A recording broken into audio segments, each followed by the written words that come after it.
Assalamualaikum warahmatullahi wabarakatuh dan selamat siang adik-adik semua. Bagaimana kabar kalian hari ini? Alhamdulillah kalau kita semua masih dalam keadaan baik-baik saja.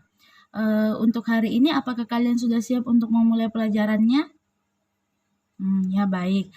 Sebelum kakak melangkah lebih jauh ke dalam mata pelajaran, di sini kakak akan memperkenalkan diri terlebih dahulu, atau di sini sudah ada yang mengenal kakak? Ya, jadi masih ada dari kalian yang belum mengenal kakak, jadi kakak akan memperkenalkan diri terlebih dahulu, dilanjutkan oleh kalian.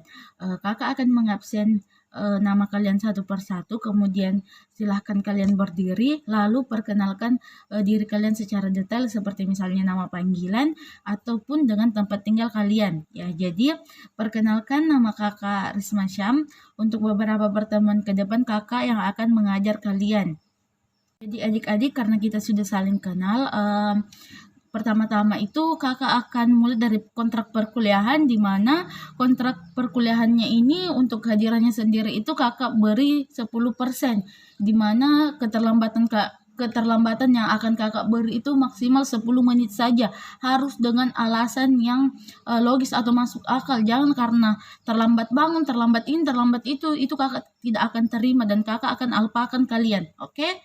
Kemudian kita lanjut ke tugas. Untuk tugasnya ini, baik itu tugas kelompok maupun individu, kakak akan beri nilai 15%. Kemudian untuk UTS dan UAS-nya ini, kakak akan beri masing-masing 25%. Bagaimana, apakah kalian sudah setuju atau masih ada yang ingin ditambahkan atau dikurangi? Oh ya, jadi karena kalian sudah setuju dengan kontrak perkuliahan yang kakak berikan, kita akan masuk ke dalam pembelajaran, di mana pembelajaran kita hari ini yaitu pemeriksaan dasar kehamilan, persalinan, dan nipah, serta dengan pemeriksaan abdomen pada kehamilan. Jadi kita akan mulai yang pertama itu dari konsep dasar kehamilan. Menurut Federasi Obstetrik Ginekologi Internasional, kehamilan adalah penyatuan antara spermatozoa dan ovum yang dilanjutkan dengan implantasi. Kehamilan ini terbagi menjadi 3 trimester, yaitu trimester pertama berlangsung 12 minggu, kemudian trimester kedua itu berlangsung 15 minggu, dan trimester ketiga itu berlangsung selama 13 minggu. Kemudian yang kedua itu ada konsep dasar persalinan, di mana konsep dasar persalinan ini adalah proses pengeluaran hasil konsepsi seperti janin dan plasenta yang telah cukup bulan atau dapat lahir di luar kandungan melalui jalan lahir maupun dengan bantuan operasi sesar. Kemudian yang ketiga itu ada konsep dasar masa nipas, di mana konsep dasar masa nipas ini adalah masa setelah seorang ibu melahirkan yang dipergunakan untuk memulihkan kesehatannya kembali, ya umumnya ini memerlukan waktu 6 sampai 12 minggu. Kemudian selanjutnya langkah-langkah pemeriksaan dasar kehamilan, di mana yang pertama itu ada timbang berat badan dan ukur tinggi badan, kemudian ukur tekanan darah ibu, kemudian yang ketiga itu nilai status gizi ibu dengan melakukan pengukuran pada lengan atas ibu. Kemudian kita ukur tinggi fundus uteri, di mana gunanya ini kita untuk memperkirakan umur kehamilan. Kemudian kita tentukan presentasi janin dan denyut jantung janin melalui pemeriksaan Leopold. Kemudian yang selanjutnya itu screening status imunisasi dan berikan imunisasi TT bila itu diperlukan. Kemudian kita lakukan pemberian tablet zat besi minimal 90 tablet selama masa kehamilan. Kemudian setelah itu kita lakukan tes laboratorium rutin dan khusus. Kemudian kita tata laksana kasus. Kemudian kita lakukan temu wicara atau konseling termaksud perencanaan persalinan dan pencegahan konsepsi, serta KB yang akan digunakan oleh ibu setelah melakukan persalinan nantinya. Sampai di sini apakah ada yang ingin adik-adik tanyakan? Jika memang ada, silakan tunjuk tangan dan sebutkan namanya. Kemudian setelah itu kakak akan jelaskan mengenai teknik pemeriksaan fisik, di mana teknik pemeriksaan fisik ini terbagi menjadi 4, yaitu yang pertama ada inspeksi, ada palpasi, ada auskultasi, dan ada perkusi. Apakah dari kalian sudah ada yang mengetahui definisi dari masing-masing teknik yang telah kakak jelaskan? Ya, jadi yang pertama itu ada inspeksi. Inspeksi adalah langkah pertama pada pemeriksaan pasien dengan cara melihat atau melihat pasien secara visual, dan cara ini merupakan metode paling lama yang digunakan untuk mengkaji dan menilai pasien. Kemudian yang kedua itu ada teknik palpasi, di mana teknik palpasi ini adalah untuk menentukan rahim dan memperkirakan usia kehamilan serta menentukan letak posisi janin dalam rahim. Ini dilakukan pada teknik pemeriksaan Leopold. Kemudian yang ketiga itu ada perkusi. Perkusi ini adalah tindakan pemeriksaan dengan mendengarkan bunyi gelombang suara yang dihantarkan ke permukaan tubuh yang sedang diperiksa. Kemudian setelah itu ada auskultasi, di mana auskultasi ini adalah suatu tindakan pemeriksaan dengan mendengarkan bunyi yang terbentuk dalam organ tubuh. Kemudian setelah itu ada pemeriksaan fisik. Yang pertama itu yang harus kita kaji itu adalah keadaan umumnya ibu, kemudian kita lakukan pemeriksaan kesadaran, kemudian keadaan emosional, lalu pemeriksaan tanda-tanda vital, lalu yang terakhir itu ada pemeriksaan head to toe, yang berarti pemeriksaan head to toe itu adalah pemeriksaan yang dilakukan pada ibu dari ujung rambut sampai ujung kaki ibu. Ini digunakan untuk mengetahui apakah ada kelainan pada ibu maupun janinnya, sehingga kita sebagai seorang bidan bisa menetapkan diagnosa dan merencanakan asuhan yang tepat yang akan diberikan pada ibu maupun janinnya. Kemudian selanjutnya kakak akan jelaskan macam-macam posisi bayi dalam kandungan. Yang pertama itu ada anterior. Di sini sudah ada yang tahu apa itu anterior? Oh, jadi dari kalian masih ada yang belum paham atau belum tahu sama sekali, jadi kakak akan menjelaskan. Posisi anterior ini adalah kepala bayi berada di bawah dengan wajah menghadap ke punggung ibu. Kepala janin menunduk dengan dagu menempel ke dadanya. Itu merupakan posisi yang ideal dan aman bagi ibu hamil untuk menjalani persalinan normal. Kemudian yang kedua itu ada namanya posisi posterior, di mana posisi posterior ini sama dengan anterior, namun wajahnya menghadap ke depan atau ke arah perut ibu. Posisi ini umumnya terdeteksi pada tahap awal kelahiran, tapi biasanya bayi akan berputar sendiri ke posisi terbaik sebelum persalinan. Yang ketiga itu ada namanya posisi melintang. Pada posisi ini bayi melintang di rahim. Kasus ini sangat jarang terjadi karena tiap bayi dapat menyesuaikan posisinya secara alami. Jika posisi bayi tidak kembali ke posisi semula, dokter akan merekomendasikan persalinan secara operasi sesar untuk mengurangi adanya hal-hal yang tidak diinginkan.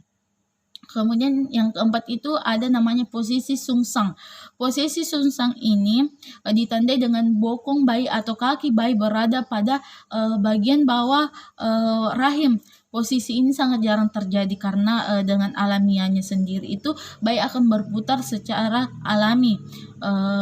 Bayi sungsang ini tetap dapat lahir secara normal melalui vagina dengan kondisi sehat, meski ini sangat beresiko mengalami cacat lahir atau cedera saat dilahirkan. Adik-adik, sampai di sini apakah masih ada dari kalian yang ingin ditanyakan? Jika ada, silakan unjuk tangan dan sebutkan namanya. Ya, jadi dari kalian sudah tidak ada yang ingin bertanya, maka kakak anggap kalian semua sudah mengerti. Jadi selanjutnya kakak akan masuk pada pembahasan mengenai penentuan posisi janin sesuai usia kehamilan. Jadi kakak akan menjelaskan perkembangan janin dari usia 1 bulan sampai dengan 9 bulan. Adik-adik, kakak akan masuk pada materi penentuan posisi janin sesuai dengan usia kehamilan.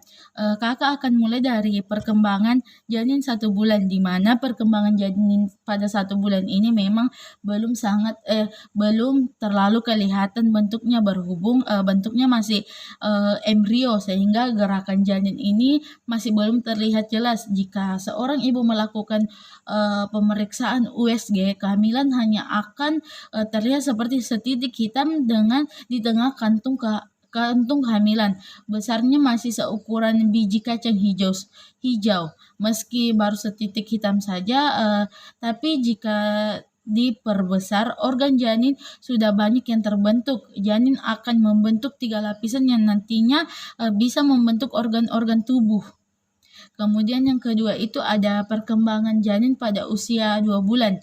Untuk anggota tubuh pada embrio sudah perlahan mulai kelihatan bentuknya. Tidak hanya sebatas tali pusar saja, tetapi juga memiliki kepala yang membulat, wajah yang sudah mulai terbentuk, mulai dari dahi, pangkal hidung, serta telinga yang sudah bisa terlihat meski masih dalam penglihatan yang masih samar-samar. Selain itu ada bagian bahu, lengan, kaki yang sudah membentuk siku meski jari-jarinya belum terlihat. Kemudian untuk selanjutnya itu perkembangan janin pada 3 bulan. Perkembangan janin 3 bulan ini memang sudah bisa ibu lihat pergerakannya, tetapi hanya dengan menggunakan teknik USG saja, karena gerakan janin ini masih terlihat sangat lemah. Justru pergerakannya cenderung tidak teratur. Janin bergerak di dalam kandungan itu bisa sebanyak 60 kali per jam. Kemudian untuk perkembangan janin usia 4 bulan ini, pada usia 4 bulan ini perkembangan janin sudah bisa terlihat sangat jelas karena janin telah memiliki kelamin dan ibu bisa melihatnya dari teknologi USG. Janin bisa aktif menarik tali pusatnya. Kemudian selain itu, kelamin yang sudah terlihat, kelenjar keringat juga sudah mulai ada, telinga sudah terlihat sedikit sempurna, rambut janin sudah mulai tumbuh, motor sensorik sudah berkembang, dan janin sudah bisa menghisap jarinya sendiri. Adik-adik, sampai usia perkembangan janin 4 bulan itu apakah ada yang ingin ditanyakan? Jika tidak, kakak akan lanjut pada perkembangan janin pada usia 5 bulan sampai dengan 9 bulannya. Oh ya, jadi sudah tidak ada yang ingin bertanya, maka kakak lanjut. Kemudian setelah itu untuk perkembangan janin usia 5 bulan ini, ketika janin sudah berusia 5 bulan, maka ukurannya sudah seberat 290 sampai dengan 500 gram. Organ sudah mulai berkembang. Organ yang sudah mulai berkembang itu seperti misalnya kelenjar lemak, sistem pencernaan, alis, kelopak mata, pankreas, hingga paru-paru. Pada usia 5 bulan ini janin sudah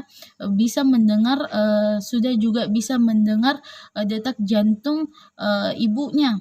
Kemudian untuk perkembangan janin usia 6 bulan ini, untuk gerakan yang sudah berkembang hingga 6 bulan, ibu bisa merasakan bayi bergerak lebih aktif.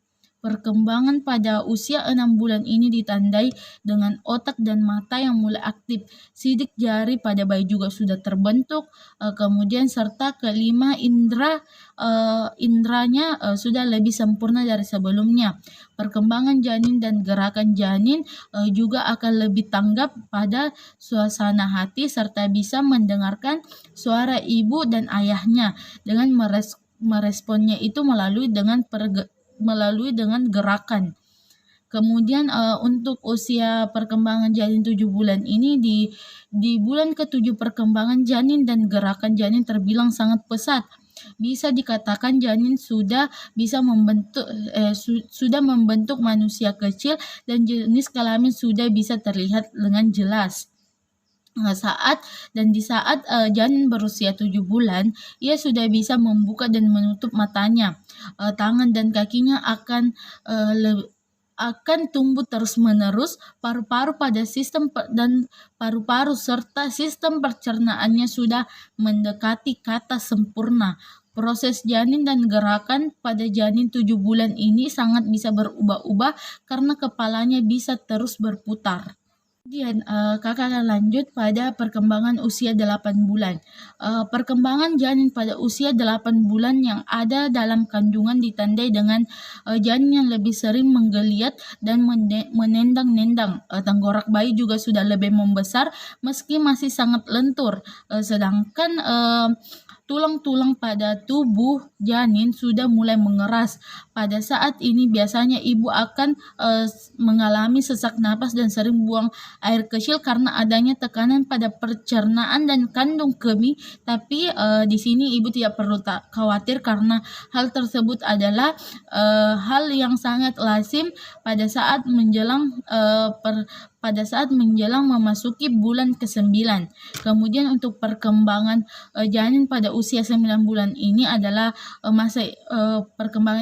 perkembangan terakhir yang akan dialami oleh bayi, yang menjadi momen yang paling dinantikan oleh ibu maupun ayahnya karena pada saat ini akan menjelang kelahiran itu semakin dekat. Di dalam rahim posisi janin kepalanya sudah mendekati panggul ibu. Semua organ pada bayi yang sudah sempurna jika dilihat melalui pemeriksaan USG nantinya akan muncul selaput keputihan penutup tubuh bayi yang melindungi saat ia akan keluar dari rahim. Jadi adik-adik itulah proses perkembangan janin selama 9 bulan yang telah kakak jelaskan. Apakah dari kalian ada yang ingin bertanya mengenai mengenai materi perkembangan janin ini? Jika memang ada yang ingin bertanya, silahkan kalian tunjuk tangan dan sebutkan namanya serta apa yang ingin kalian tanyakan. Jadi karena sudah tidak ada yang ingin bertanya, jadi kakak anggap kalian sudah mengerti akan materi yang kakak bawakan hari ini. Dan apabila dari kalian masih ada yang ingin bertanya, silahkan hubungi kakak melalui WA pribadi yang telah kakak share tadi. Kakak akhiri perkuliahan hari ini dengan ucapan wabillahi taufiq wa hidayah. Wassalamualaikum warahmatullahi wabarakatuh.